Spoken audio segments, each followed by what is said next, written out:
This is the Russian Dynamite, Masha Slamovich. Becca here. This is not America's Sweetheart, Davian. And It's Billy Starks. And the super fly guy, Trayvon Jordan. This is the fly side flyer, Jalen Brandon. Hardcore Princess, Jules Malone. Hi there, this is the Bubblegum Princess, Alexia Nicole. This is the Brazilian Wonder Woman, Christy Jane. This is the baddest black belt, Chennai Kai. This is Kid Bandit. The smash hit Joel Bateman. This is Robin Renegade. Cody Hawk. Brutal Bob Evans. And you are listening to Wrestling with Entertainment, one of my favorite podcasts in the whole wide world. This is the big money heavyweight Eran Ashe, and you're listening to Wrestling with Entertainment. Hello, and welcome to the show. It's Wrestling with Entertainment, the only audio experience on the web today, the trusted choice for interviewing all your favorite wrestlers every Tuesday and Wednesday on YouTube and CastBox, sponsored by Rogue Energy and Player One Coffee. I am, of course, your host, James J., being accompanied by Scooter Dust a little bit later. But it is still a great day for wrestling, because we are wrestling with the ruler, Eran Ashe. Thanks for having me. It's good to be here. Absolutely. How are you? I'm doing good. And where can we see you kick people's asses next? Well, the next time you're probably going to see me is at CZW, August 6th, coming up next month. And who knows, just might pop up any and everywhere. Always somebody needs their ass kicked. And where can we find you on social media? You just type in Eran Ashe and all the major social medias, you'll find me. Believe me, this face isn't hard to miss. And merchandise? Merchandise, you can type in Eran Ashe and Pro Wrestling Tees, and I'll be right there. Alright, and you don't even have to type it in. All of the links to all your social media will be in the description of the video below or on YouTube and CastBox. Appreciate it. And Scooter Dust is joining us as well, like I said. Pleasure to meet you, Eran. Pleasure to meet you. Alright, let's get into it. You work for CCW. Can you tell us about your relationship with the company and DJ Hyde? Well, I've been at CZW for almost coming up 6 years now. Started here from scratch. Came in not knowing a thing, and now, just a few years later, I'm main eventing shows. So I've been here from the ground up. So essentially, you are, eating and breathing CCW. Absolutely. Known DJ for quite a while, and he's a good guy. He's taught me a lot, and he's given me a lot of opportunities. So always grateful for that. It's often that a lot of guys and girls will say, okay, well, this is my home promotion. This is where I am. But not everybody waves the banner of their company and really wants to be the head of it, quite like you. Would I be correct in saying that? Absolutely. Where does that come from? Honestly, it comes from seeing a revolving door of people just come in and out of CZW. I mean, there have been, I guess you could say, flagship guys here before, and of course, they get major opportunities at companies, and nobody faults them for taking it. However, when you're here, I expect you to be here. If you're gonna ride for the company, and I've put in far too much work to just be a guy who sits in the back. No, I'm gonna take the main event spot. It's mine. Oh. Scooter, you have a question. Yes. And one thing we love here on Wrestling With is trying to find personal connections between us and our guests. Mm-hmm. And in your case, Eran, there is a very big connection between you and I. Speaking of the idea of home promotions, my home promotion is the NYWC. Oh, it is? I was trained by Pat Buck, Mikey Whipwreck, Dickie Rods on occasion, Alex and John were there, told me a lot, as well. Tony Nese. I know they spent a lot of time in CZW, and Larry Legend. I'll get to Larry Legend in a little bit, but on 3 occasions recorded, yeah, you've competed for the NYWC, including competing for a title of theirs that might have been mine first, the Fusion title. Oh, really? Yeah, it went around as a joke that that I was the name. This was in 2010 when they first launched the title, that maybe they wanted to put it on me. I got shoehorned into Josh Daniels, and then I ended up in an accident, and I've been out of the ring ever since. But that title match included a couple of people that I started training with, including Pat Fitzpatrick, who who used to be known as DJ Fat Pat. Mm-hmm. Tell us about your experiences with the NYWC. Well, I love going up to NYWC, seeing all the guys there, seeing Shane, the promoter. I actually first went to NYWC with Nate and Dave of the Rep. Really? Yep. When I was younger in the business, they took me for the ride, and they showed me the ropes, essentially. You know, getting in their cars, going wherever, whenever. And I believe that was the first time I actually traveled up there. You know, it's funny. We did a summer show at Camp Tioga up in Binghamton, and nobody wanted to ride with me. I don't know why. I do know, but that's not the point of this podcast. But Alex Reynolds and, as I knew him then, Ryan Rush, aka Ryan Gallione, were so gracious enough to ride with me.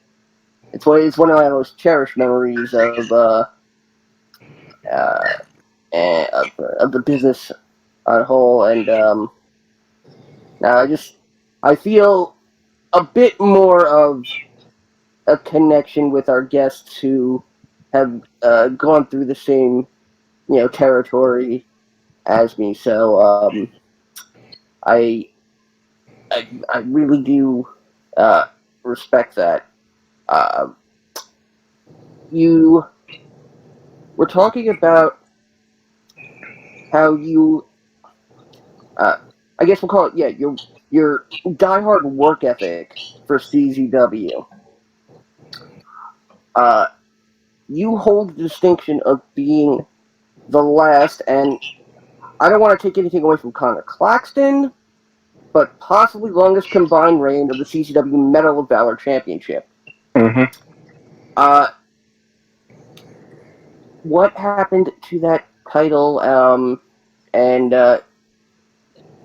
did they let you keep it? Well, as far as I'm concerned, I'm technically still the current Medal of Valor champion. Mm-hmm. Yes, absolutely are. Since the pandemic, Dojo Wars had to take a hiatus, and we before that we had maybe 20 or more students coming in and out of the dojo, and because of the pandemic, things slowed down. People were apprehensive to come out, so the program had to take a little break because there really weren't many wrestlers or up and coming wrestlers, fill the spots.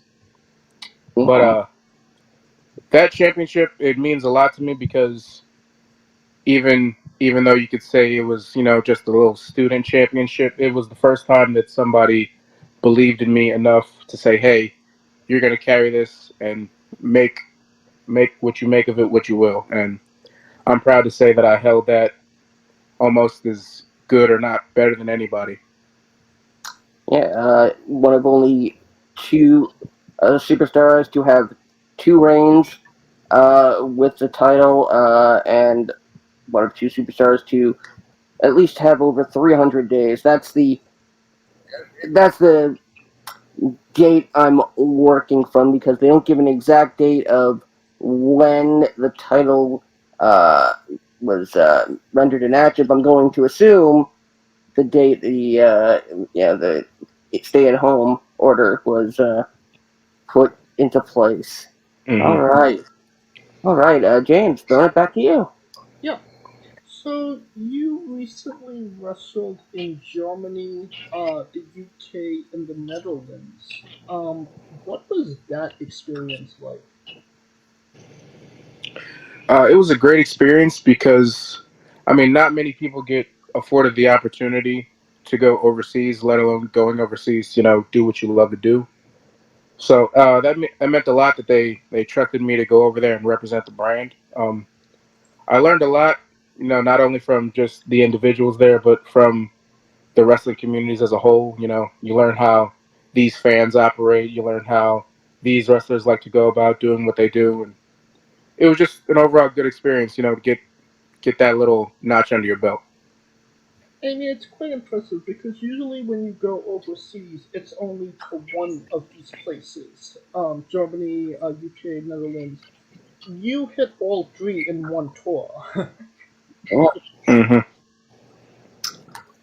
was did you find what was you find the difference in maybe the wrestling styles of these three different countries to what you are accustomed to in America?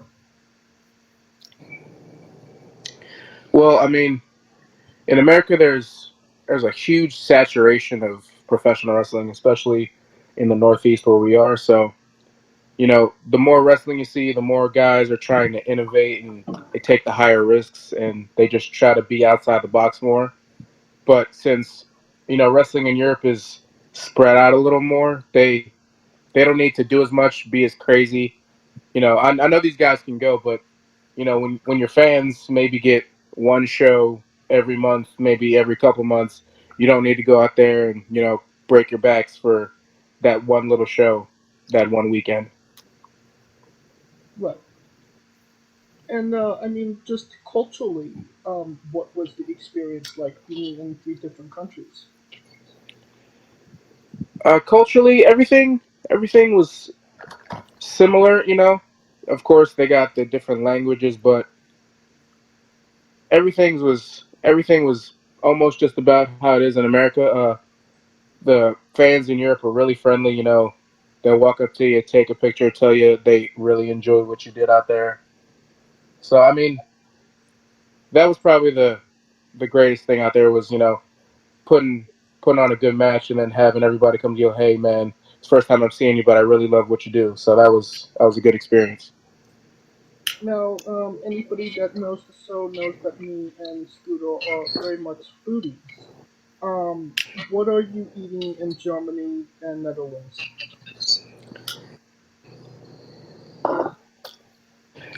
this is gonna this is probably gonna freak most people out, but honestly, we were eating frozen pizza in McDonald's half the time. Really? Yeah, Really? like people. I mean, I'm sure in like the big cities of those countries, you got the like country cuisine, bratwurst, and things like that. But like in our area, we went to the supermarket. It was pretty much like going to a supermarket in America. You got your ground beef, your chicken, your chips. Essentially, everything was the same. So we just got what we knew and had a regular time. Chips to them, chips to them are fries. So, Well, yeah, yeah. true. I mean, like the potato chips in a bag. I believe they call them crisps over there. Yes. Yes, Yep. crisps. Yeah, However, when we did go to the UK, I did in fact get to have fish and chips, so I knocked that off the bucket list. there you go. Okay. There are a number of dishes I could ask about that have very dirty names. Um, uh, I'm not gonna ask about spotted dick or anything like that. It's a bread with a dessert. It's a bread pudding. So no. I know Holland. I would assume hollandaise sauce. But and Germany. Oh, the Wiener Schnitzel. Ooh.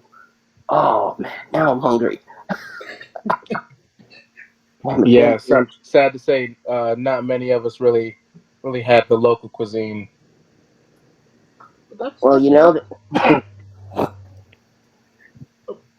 was going to say maybe that's something you should really do your next tour. Is just kind of go on an excursion of the culture and food of these places.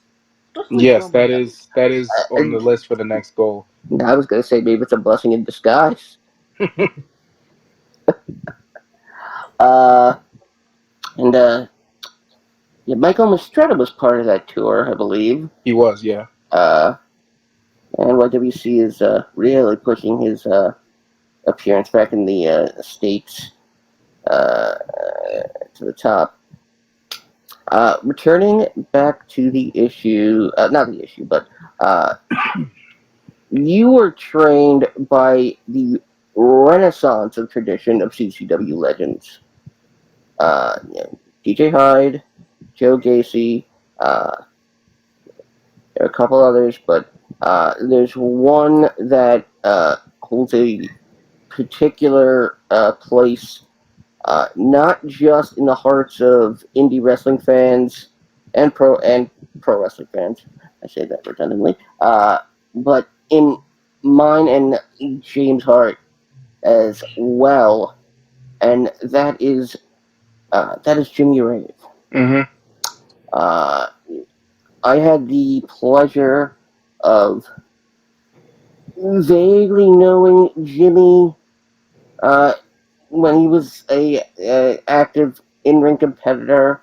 I had the pleasure of getting to know him a bit more towards the later years. It still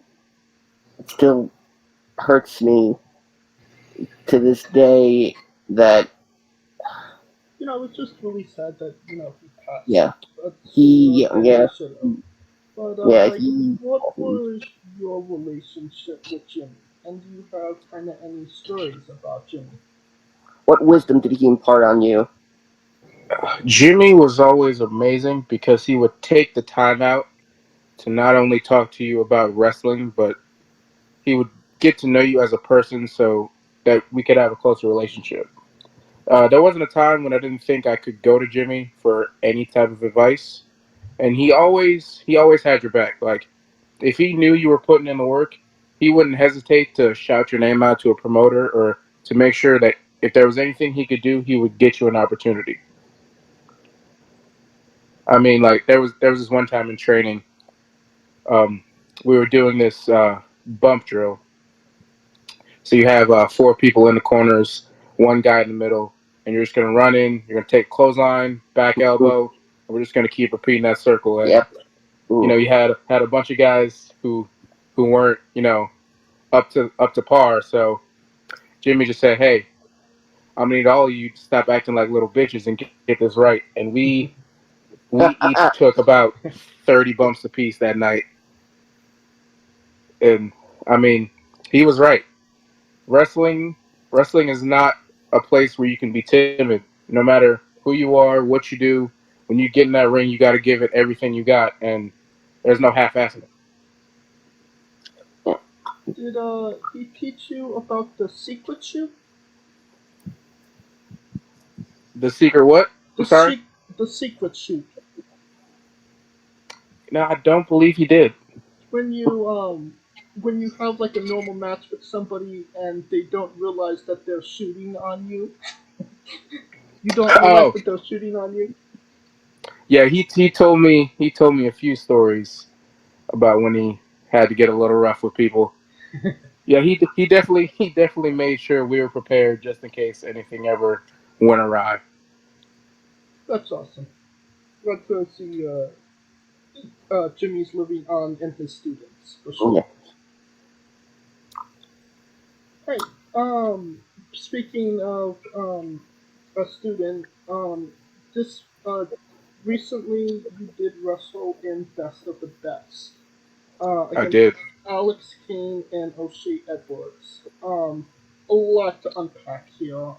First and foremost, what did it mean to you to be in Best of the Best? Because obviously that's one of the very well known independent tournaments that, people work really hard even to be considered for. And then obviously Alex Kane and O'Shea Edwards are two really big names on the independent as well. So that experience competing against them. I mean, best of the best, honestly, it was just a validation of all the hard work that I've been putting in. Somebody could look at that and easily say, oh, well, of course he was in best of the best. It's his home promotion. But if you look back at it, only a select few of CZW guys were in best of the best. Right. And that's because we worked hard and we deserve to be there. Now, if you put myself, Alex Kane, and O'Shea Edwards in a ring together, you're going to have a lot of big guys slapping me and throwing each other around. Yes. Now, anyone who looks back at that tournament, you can see I was dominating those two. They were throwing everything at me. I was knocking them down. And, the only reason that I was eliminated was because it took two of the other biggest men in that tournament to put me down. Now, I've seen what Alex Kane is doing, but he's not my focus right now. You can better believe that after what happened, I'm going to see O'Shea Edwards again, and it will be a very different outcome.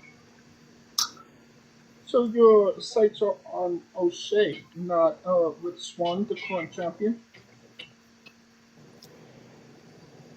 Well, the way I see it, it's a marathon. I know where Rich is going to be. I know where he has to be. He's not going anywhere. So I'm going to take care of O'Shea, and then I'm going to do what should have been given to me in the first place. I should have been CZW champion. I was the only undefeated person for almost an entire year. Why did you even need best of the best? I was already the best.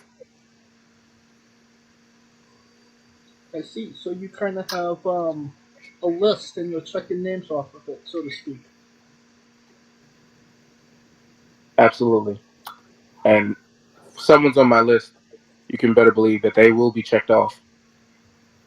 I mean, I think Fred Yahi found that out really quickly, didn't he? Fred definitely found that out.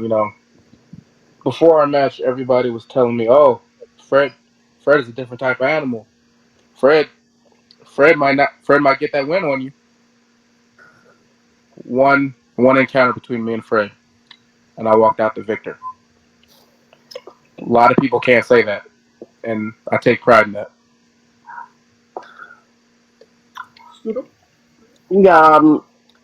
Given your participation in Best in the Best, any interest now that it seems to be being revived with a bit more gusto in front of these?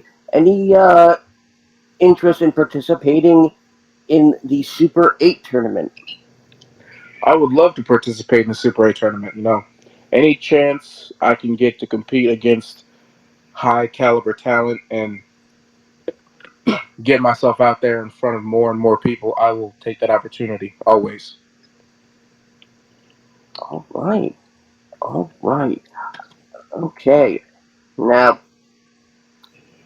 I believe you have a philosophy of no gym, no problem? Yes. I believe that was during those pandemic days when everything was shut down. Okay. What was the most unusual way you held true to this concept of no gym, no problem? Well, I would say is, I was taking a walk in my neighborhood for some cardio, and I came across this giant log that was cut down from my neighbor's tree, and he didn't need it, so I picked a giant log up, carried it back to my house, and did workouts with it. Wow. You know, if you've been a wrestling fan for a long time, you've ever seen that training montage of Brock Lesnar when he's carrying that log and Yes. he's doing those workouts with it. Oh, That's yeah. where I got my inspiration from. And if it was good enough for Brock, it's good enough for me. I love that. Yeah, it kind of reminds me a little bit of Ren and Stimpy when they would have the log uh, commercial parody to the Slinky song. What? No. What's the load on repairs? Goes quick down the stairs, goes over your neighbor's dog. What's great for a snack? What fits on your back? It's log, log, log.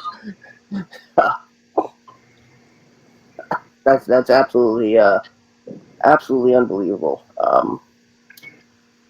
All right, James. Yes. Now, we've talked about how you want to carry the banner and the flag of CCW, really represent that company. There's also another guy that wants to do that, and you kind of take exception to each other. That being Griffin McCoy. Can you tell us about your rivalry with Griffin? Honestly, my rivalry with Griffin was based off a simple principle. There can't be two top dogs in one yard. Now, I respect his ability. I somewhat respect him after everything he's been through. But I'm not here to be second place. And I had to show him that. You know, he likes to call himself the top guy. Well, you can call yourself the top guy, but are you actually the top guy or are you just pretending to be one? Now, when you say that you respect him, did you get was you did he earn that respect from you during those matches that you had with him during that series? I would say he did, you know. Because I mean, you had like an incredibly brutal strap match. We definitely did. I gotta say that I respect him because I know I dished it out. From the marks on my back, I can say that he dished it out. So for that, I can say that I respect him, you know. There are a lot of people who say they're the baddest. I don't see him stepping in front of me. So, you know, for him stepping in front of me, taking that challenge, and actually winning the match, congratulations to him. But that was just one match. I've beaten his ass far too many times for that one match to matter. So, we'll probably see each other down the line again. I was gonna say, I mean, with as many, considering where you guys come from, it does seem like it is a rivalry that's destined to last forever, no? Based on where our careers are headed, I can say that we will always be in the running to be that top guy. Time will tell who actually gets there. Right. Now, you did compete against DJ Drake as well. You know, obviously somebody that signed for AEW. What was that experience like? I mean, wrestling JD, it was an eye opener.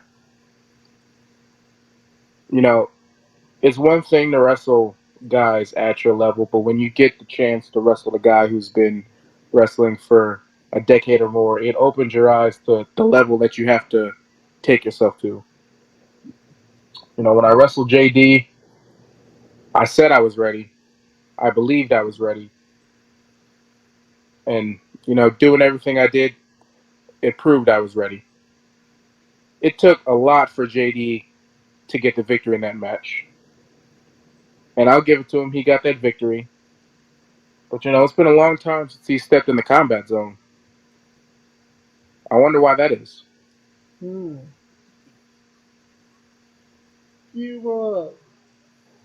you kind of feel like, even though he stepped away with the victory, you maybe came out with with more because you won so much from that experience? I would have to say yes. I didn't talk to JD about it, but I'm sure for him, I was one in a string of matches that he probably had. New, young, up and coming guy. He's going to come and have a match, right? And to him, it might have just been a match. For me, that match took me up a notch. That took my violence up a notch. That took my intelligence up a notch. That match made me better. I don't know if that match made him better or if it made him weaker. So for that, I would say that I came out on top. Oh, that's good. All right. Shall I go on to the Colossal one? Yeah, so. All right. Now, let's say there is a big Hollywood movie studio that wants to make a blockbuster movie about the wrestling career of Eran Ashe. And of course, as the world knows, as everyone knows, the first and most important thing when planning a blockbuster movie is you start with the soundtrack. Clearly. What would be 3 to 5 songs on the soundtrack to the Eran Ashe wrestling career blockbuster movie? 3 to 5 songs, huh?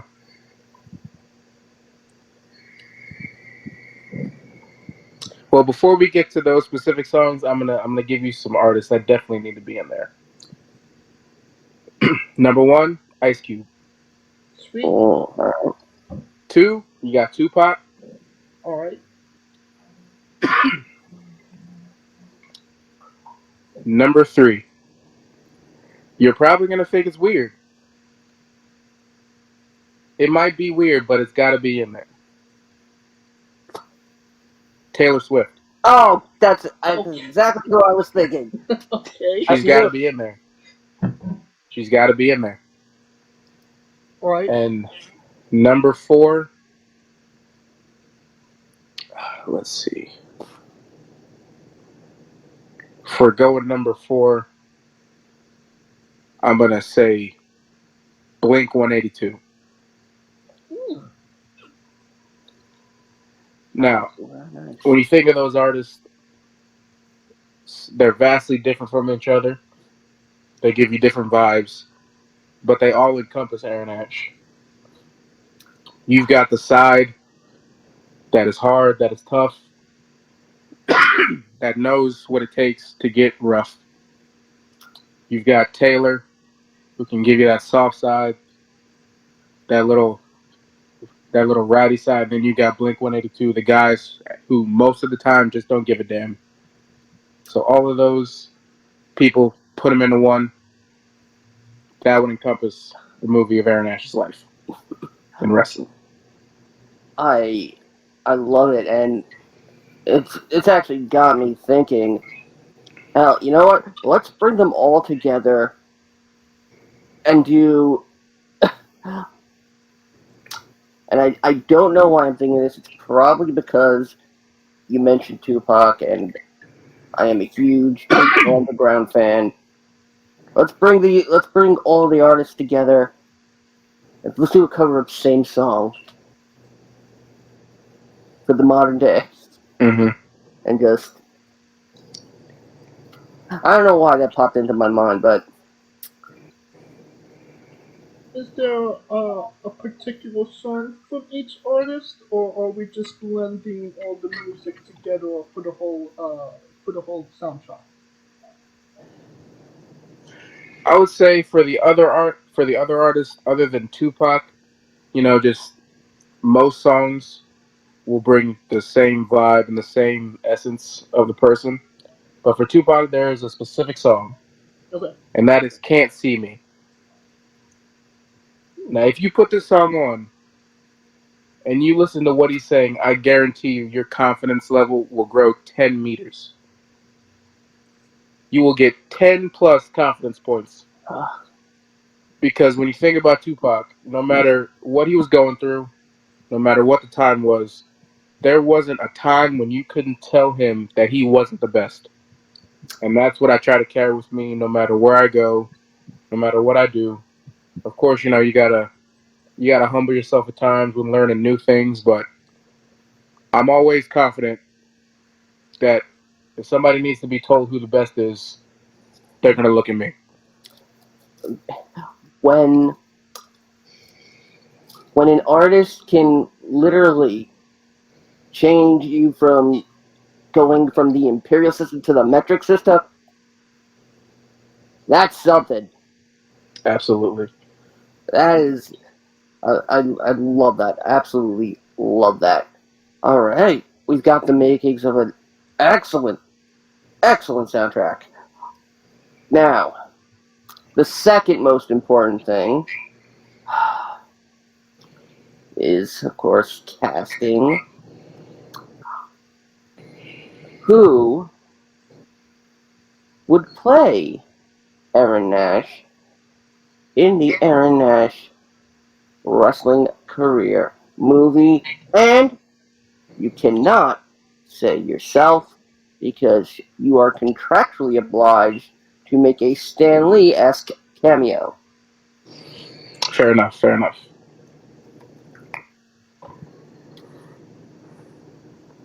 All right.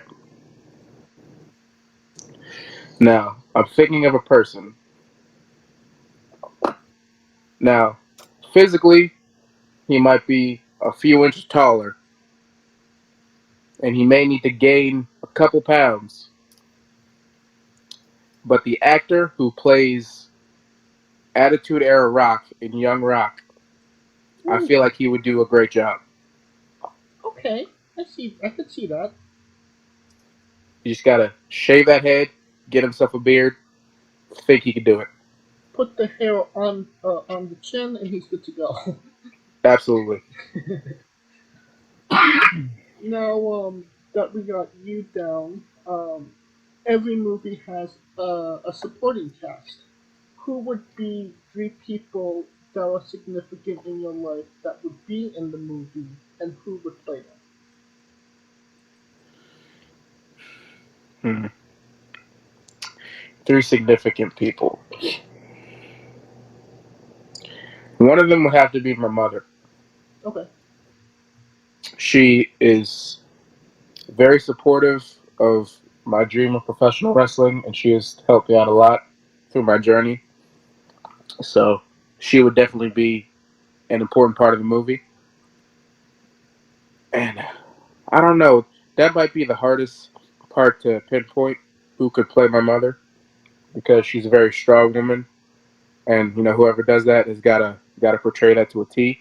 Mm-hmm.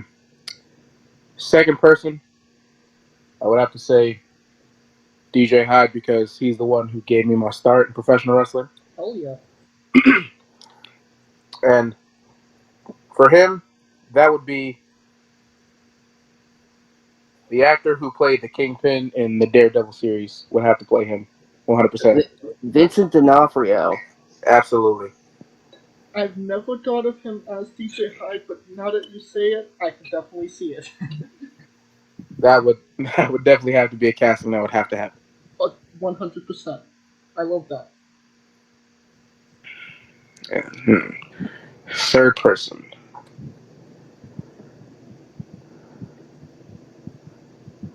That third person might be hard to pinpoint, because there are a lot of people who are kind of rising to the same level of importance in my life right now.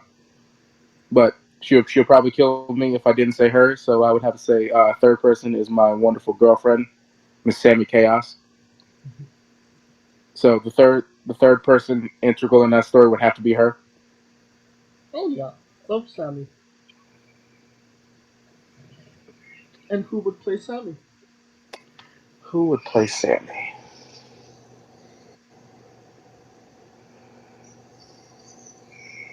Oh, that's a tough one. Now I'm trying to scroll through my Rolodex of female actresses. Let's see who we got. Well, I'll ask you two. Who do you think could play a great Sammi Chaos? I remember asking her the same question, and I can't, off the top of my head, remember who she picked. Ooh. I'm not sure. Sammi has a very unique look to her, doesn't she? She does. Yes, Definitely. she absolutely does. Who? Now you have us thinking. Okay. I've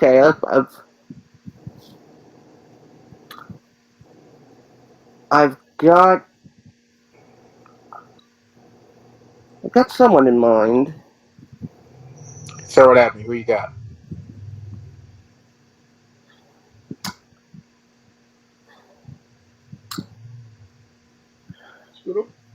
Michelle Rodriguez.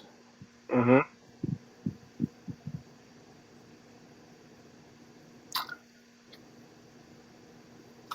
Or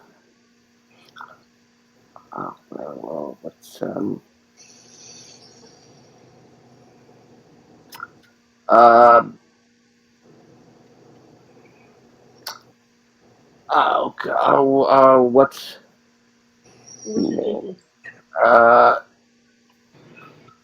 one who play Chloe Bennett Okay. from Agents of S.H.I.E.L.D. Have either of you two ever watched Shameless? Yes. I believe Emmy Rossum could definitely. Yes, Emmy she could Rossum definitely could emulate absolutely. the fire of Sammi. Alright. I mean, this is sounding like an awesome movie. And you could definitely pre-order the tickets now. Absolutely. Put it in production now. Right. Who knows? There may be a poster coming soon. Quite possibly. That being said, and we've been talking about her. Can you tell us about the advantages and disadvantages of wrestling your significant other? I mean, of course, the advantages are, despite the violence of the wrestling, you're in there with a person you love. You get to spend your time with them. Disadvantages, however, if you win, that's great. You got to win under your belt, and now they're going to be pissed at you for however many days to come. Oh yeah. Or if you happen to lose, now they're just going to rub it in your face for however long to come. So, I mean, or they're going to be like, "Why'd you let me win?"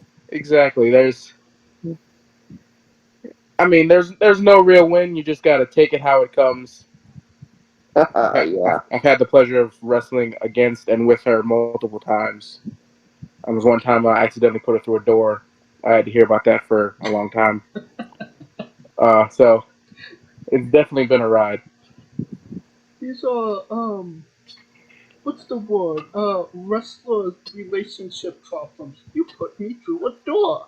Well, it was on accident. Exactly. She could have moved. Exactly. I mean, when kayfabe starts blending into the relationship, yeah. But and my question has to be, where did you get the flowers? I got those at a dollar store the day before, and I hid them from her. Big spender. No. Listen, I knew those flowers weren't gonna make it through the whole match, so I was like, you know what? Let me buy a plastic one. It can't be destroyed easily. You know what? And I was hit with it. So. You got your dollars. You know what? Store boy. That's what I did with all the dates I had in high school. And I get in the story about, I hate the fact that real flowers die. So here. Exactly. You can enjoy this beauty for days, months, and years to come. And if you dump my ass, you can't burn it. Exactly. Now, you was on the top 500 black wrestlers list. You were 233. What did that mean to you? Well, actually, it meant a significant amount.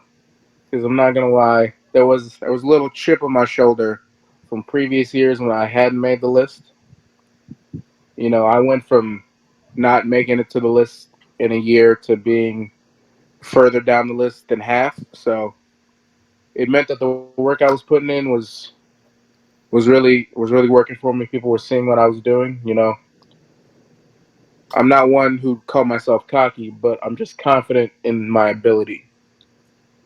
Now, if you got a list of 500 people and my name isn't on it, that's a significant problem. So, I'm just happy that my work is getting out there and it can be recognized, and that was a nice notch to have on my belt, especially being a black wrestler in professional wrestling today. No, I think it's time we segue into our next segment, and that is Eran Ashe's Bizarre Adventure. You're a pro wrestler that goes up and down the roads, and weird, crazy, and bizarre things are bound to happen. Can you tell us a road story that fits that description?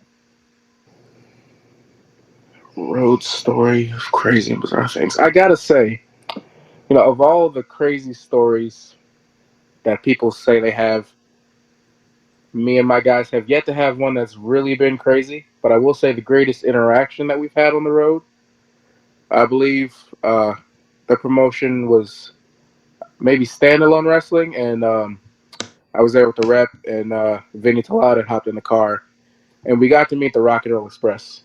Oh, wow. And talking to those guys for the little bit that we did, that was definitely a treat, and I can tell just by talking to them for maybe 10 minutes that the '80s were a wild time. So that was definitely a great experience that I've had on the road. Okay. Well, that's definitely an awesome story. Right. Can you tell us about your love of Mr. Beast's YouTube channel? Oh, Mr. Beast is awesome. Not only does he go around just giving people money, but he'll blow shit up half the time. And who doesn't enjoy that? Oh God, yep. Funny enough, my daytime job is writing closed captions, and a Mr. Beast video actually came across my queue today about him taking a ride on the everything from the cheapest airplane ticket to the most expensive airplane ticket. Yeah, I saw that video. That was amazing. So the one where it was the challenge where they have to stay in a box and they were from years 1 to 100? Yeah, I definitely saw that one. That was crazy. Oh, it's I will say, if I'm ever in a Mr. Beast video, whatever it is, I am not losing. I'm getting that money. I want to be in one of the food ones where the $100,000 sundae with the $45,000 caramel sauce. Mm-hmm. I know. I think I watched his newest video, and at the end of it, there was this giant pit, and he just drove a train into it, and I'm like, I mean, of course, there's nothing I'm gonna learn from this video, but just seeing a giant train fall into a pit, it gave me some happiness and joy for 5 minutes. Well, hey, isn't that what a good television is supposed to do for you? Absolutely. Sometimes you just need to escape and watch something ridiculous. Yeah. See trains fall into pits, shit blow up, and people getting money. You can't ask for more, honestly. Alright, that being said, um, you were self-proclaimed the living embodiment of the angry crushing emoji. No? Absolutely. Could you elaborate on that? I mean, well, I think it just comes down to just people being stupid. And I'm a somewhat patient person, but like there are just some things that just can't be explained. And sometimes people just do really stupid things, and that leaves my face just like that emoji. I'll give you a story. Today I went to the gym, and usually in my normal parking spot, nobody ever parks at, so I usually just take that spot every day. And there was this giant Mercedes van taking up 4 spots Wow. because it's too long to be parked regularly. Now that's fine, but if you're gonna park, how about you park in the back where nobody parks, so you can be courteous to other people? If you're not gonna be courteous and you're just gonna be stupid about it, well, that makes me angry, and that might make me want to throw a plate at your face. Now, thankfully today, that didn't happen. But I mean, half the time it just comes down to be a little more courteous to the person next to you. Simple thing in life. Because if you're an asshole, then I got to be an asshole back, and nobody wants that. Absolutely. I mean, everybody could be a little bit more courteous. Now, That's all it's about, yeah. Alright. On to a controversial subject. Pineapple on pizza. What's your stance? I've had pineapple on pizza one time in my life. Ironically, it was at NYWC. Because Shane was gracious enough to buy some pizza for the guys. Oh, God. Now, I will say, after having it, it wasn't as bad as I thought it would be. But if you're going to ask me if I would ever make that order myself, or that I would ever crave it, the answer is no. So if a human being out there wants to put pineapple on their pizza, you can live your life to the fullest extent. Just know that it will not be on my pizza. I'd be more concerned with being in a enclosed space with Shane after he consumes it. That's all I'll say. Alright. What's your spirit Pokemon? Oh, my spirit Pokemon. That is a tough one. I remember when Pokemon was coming out, my attention span only lasted maybe 3 months. So I can give you maybe about 4 Pokemon. You got Pikachu, Squirtle, Bulbasaur, and Charizard. So, I mean, just based on their personalities, I guess we're going Charizard. Definitely. Well, yeah, my attention span is only about 3 seconds. What were we talking about? Now, I'm kidding. we love the late great Tracy Smothers on the show. Do you know the acronym for THUG? THUG. And not Tupac's acronym. Man, it pains me to say this, but I am not that versed in Tracy Smothers, so you're going to have to educate me. T is for terrible. H is for hell. U is for ugly. And G is for jail, 'cause a thug can't spell. That is hilarious. We love the late great Tracy Smothers, trying to keep the memory alive on the show. Right. The weirdest question you'll be asked on a wrestling interview, hopefully. Would you ever consider wrestling a rock? Not Dwayne Johnson, not the country, an actual physical rock. Wow. So, I mean, preference is like a drive, one you use to pay line your driveway. well, who's going up, brother? Who's going up? I believe The Rock is. I mean, I'm down for most things once, so yeah, let's do it. Alright, well, Eran Ashe versus a rock. Something we didn't know we always wanted. Just for context, there's this wrestler named Psycho Mike that wrestled an actual rock for over 15 minutes in a Tungsten Man match. That's an Arn Man match that lasts for 2 weeks. Friggin' Canadians. Jesus. Yes, and he did not win the match as well. Alright, Well, I mean, what was say? shout out to him for going for it. Yeah, I mean, they And it is a tied, tie. but the Rock was the champion, so the Rock retained because it was a tie. Yes. 350 falls to 350 falls. Wow. Yeah. The stamina. Yes. I believe Mike actually wrestled an actual match with a human being in between the match with The Rock. Yeah. Is that even legal? No, but I think we just came up with a very new, interesting concept. It was very meta, to say the least.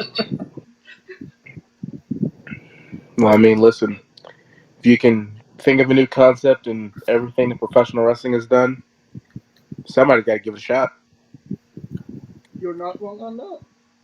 You take the 24/7 rule and apply it to a score, if you will. Turn that itself into an Iron Man match, and at any time, someone could come in. Your opponent could come in and try to pin you during any of your other matches. All right. Tony, get on it. You see, that's where you got to get creative, because if it's 24/7, I'm just going to figure out where you sleep. And depending on how heavy of a sleeper you are, all I got to do is put my finger on you. Ref count quietly, I'm getting at least 200 pins. And you just say you live there, you're a squatter, you can't be thrown out illegally, and boom. Exactly. You should have had a better security system. I believe Dundo Lacor actually did that. He went in. They were like at a hotel, the other wrestlers, and Dundo Lacor came into the hotel rooms with the referee, and he tried to pin the wrestlers while they were sleeping. Oh, that happened with it happened with Drake Maverick too. I think Tanahashi was the only one that kicked out. We almost seen too much of Tanahashi, but he did kick out. Alright. On a more serious note, where do you see yourself in 5 years? In 5 years, I see myself leading the newest charge of professional wrestling on the indies. Right now the landscape is open and anybody can come in and they can take those top spots for themselves. Now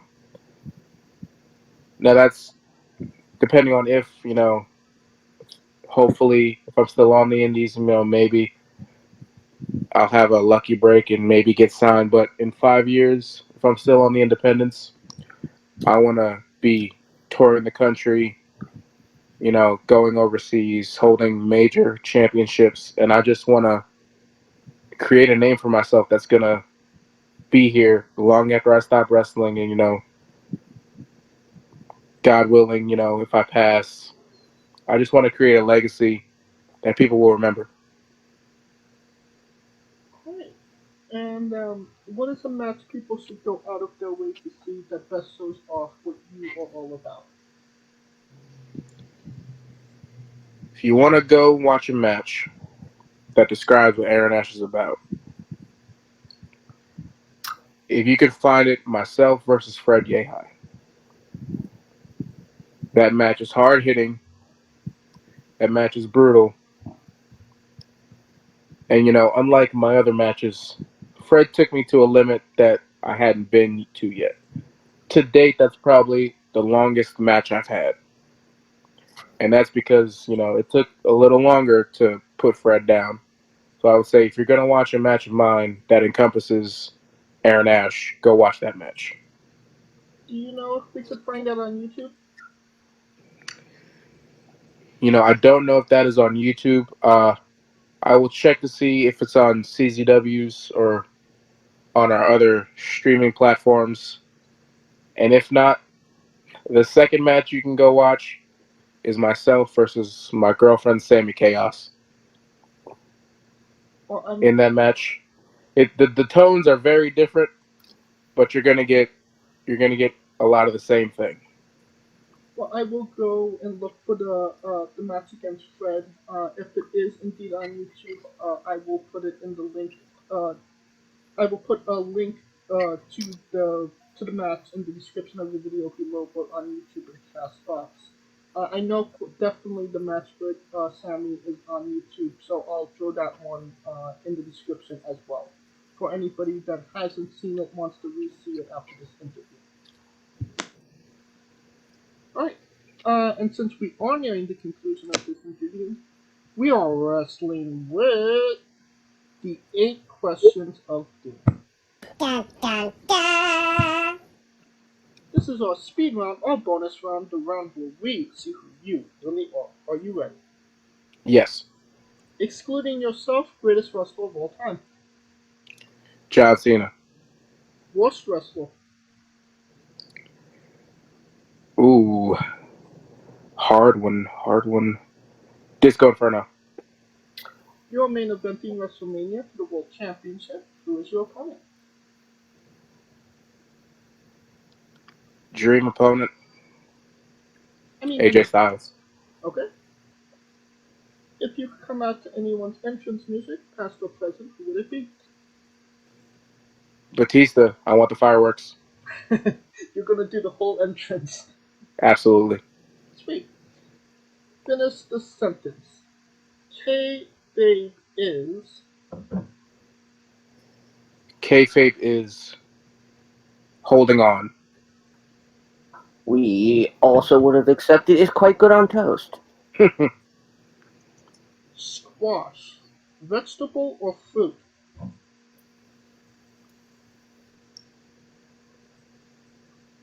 I think we're going to go with fruit.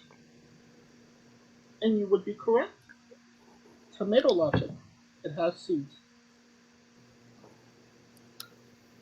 New Japan wrestler Tai Chi. His ring gear gets smaller every year, revealing more of himself to the world. My question, what is the appropriate trunks to butt cheek ratio for ring gear?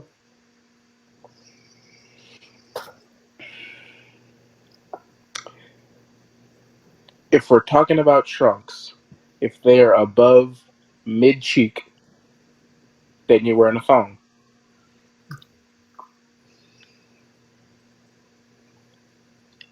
Is that allowed though? There are a lot of things allowed in professional wrestling, and more power to Tai Chi if he keeps doing it. Alright. And the main event, the last question, the thing everybody wants to know. Have you ever had a conversation with a stranger in a supermarket about Darby Allin? That has not yet happened in my life, so I can definitively say no. And that is the correct answer. And that will conclude this interview. Thank you so much for coming on and doing this with us. Yeah. Thank you for having me. It was a pleasure. Once again, where can we find everything Eran Ashe on social media and merchandise? All major social medias, type in Eran Ashe and this lovely face will pop up. You want to check out my pro wrestling tees, Just type in Eran Ashe, and if you want to see me beat the shit out of people in CZW, you can catch me and catch us on the premier streaming network. Alright. And you don't have to type it into your Google machine. All of the links to all his social media and merchandise will be in the description of the video below or on YouTube and Castbox. Simply click the link. A new tab will appear on whatever device you are on. You have no excuse. Buy a damn short. And of course, thank you for listening. If you like what we're doing, please like, subscribe, comment. But on YouTube and Castbox, this was sponsored by Rogue Energy and Pale One Coffee. Join us tomorrow as we interview Riley Matthews. And join us every Tuesday and Wednesday for new incredible interviews. Follow the show at Wrestling with E, but on Twitter and Instagram for information on who we're interviewing, when we're interviewing them, links to those interviews, and so much more. Follow me personally at JamesJ993. Where can we find Scooter? As always, my stand-up comedy residency is still going strong. Live from Camp Lejeune. Free water for everybody at the door. Of course, follow me on Twitter at ScooterDust.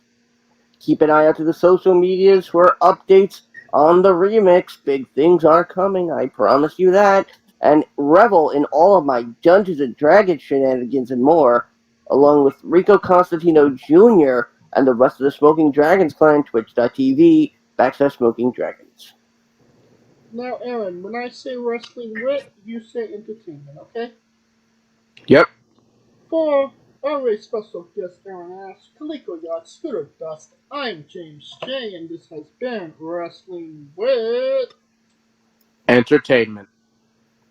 Hey folks, this is the Colossal Mike Law, and you are listening to Wrestling with Entertainment.